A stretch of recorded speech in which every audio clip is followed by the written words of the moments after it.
Why, hello there everyone. I'm Laxow, aka the Kumo Sensei. Minasan, konbanwa. Hola pessoal.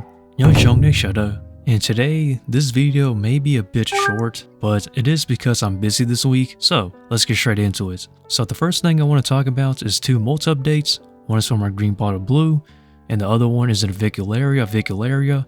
And honestly, I know a lot of people are very happy to see molts in growth, but for me, when I see an older tarantula molts and grow older, it kind of hurts to see honestly, because I do want to enjoy my tarantulas as well. And I'm also pulling an egg sac on this video from my Psalmopoeus irminia, and honestly the egg sac does not look too great. And I did candle them, but they didn't seem fertile at all, even after 21 days. But I'll talk more about that once we get into that part, but for now, stick around.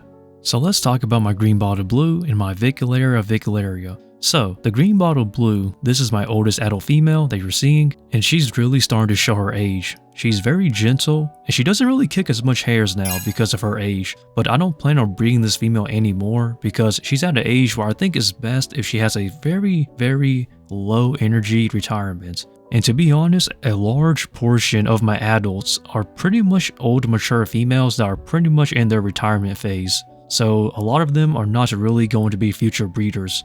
So essentially, my collection consists of very old females that I'm not breeding and young juveniles and slings that I'm raising up as future breeders. So I don't really have any fresh mature females, so I'm trying to figure out what to do for this year's breeding projects because a lot of them are being put on hold because of personal reasons, but I will talk about that in the future. But anyhow though, let us talk about our Psalmopoeus irminia. This is my adult female, and I did breed her as a side breeding project. So side breeding projects for me are more so of my own personal breeding projects. Now I don't typically know what to expect from them because sometimes, I usually split them into two groups. One is just for me personally, for example, just breeding out of enjoyment for species that I like. And at other times, side breeding projects is more so of an experimental thing to test out what works best for the most optimal results. So in this case, if you're wondering which one is it, this one is more so for my enjoyment. Because I do love this species, and I have worked with this genus already, so I am familiar with it, but in this case, this is not really a good looking egg sac. So it has been 21 days since the mother had this egg sac, and immediately on day 21, which is the day I'm pulling this, I knew something was up.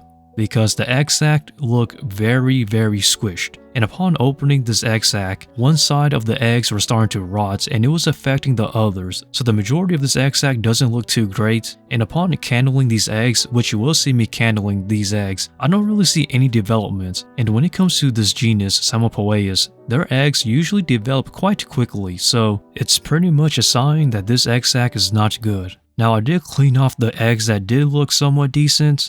And honestly, there are some behind the scenes here of me cleaning the eggs out, but I'm not going to show it on camera because it is a bit tedious. But when I was cleaning these eggs out, because they were very sticky, some of these eggs are not good at all, some of these eggs are questionable, and some of them are maybe good, but I don't see any development from any of these eggs. And I am a very transparent tarantula breeder. I show you the good and the bad when it comes to the things that happen in my collection. A lot of good tarantula breeders will show you both the good and the bad. There is a lot of successes and a lot of failures, because every tarantula breeder has failures, and this is one that will be added to my list. And I'll own up to that because that's what a good tarantula breeder does. Now, am I disappointed? Yes. Am I saddened by this? Not necessarily, because I've already proven out this genus already with the Psalmopoeus cambridgei, so I don't really feel too enthusiastic about losing this one because this genus is fairly common in the hobby, so there's always next time, and I do know where to get more females than males for this species, so I'm not really too desperate if things go wrong here. Now I did get some insight from some other tarantula breeders, and I'm pretty certain the majority of them are on the same boat I am. We all agree that these eggs do not look good,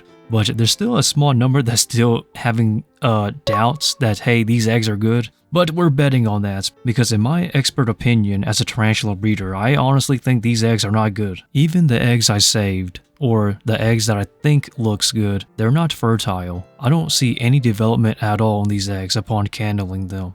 But who knows, I could be wrong, but let us wait and see. And I apologize if I sound tired, but this week has a lot going on, so I am a bit exhausted and a little bit frustrated if I'm being honest, but hey, is just the start of the week, so let's hope things get better on Friday. And originally, the rehousing video for my piece Lateria Ornatus was supposed to be for today, but due to how busy this week's schedule is for me personally, things have been rearranged, so I don't know exactly how it's going to go. And I do have a reason why I'm super busy, and why I've been reducing my collection and things, and I will explain that in the future, but as of now, just say that I'm very busy on working with personal matters. But I think I'll call this for a video for today, and I apologize that this one's a little bit short, but as stated, I'm very busy. So, without further ado, as always, feel free to like, comment, and subscribe to stick around. I upload every single Tuesday and Friday here on the channel, and also support me on my social medias such as my Patreon and IG, and with that, stay lax, and Laxow out from the Kumo Sensei.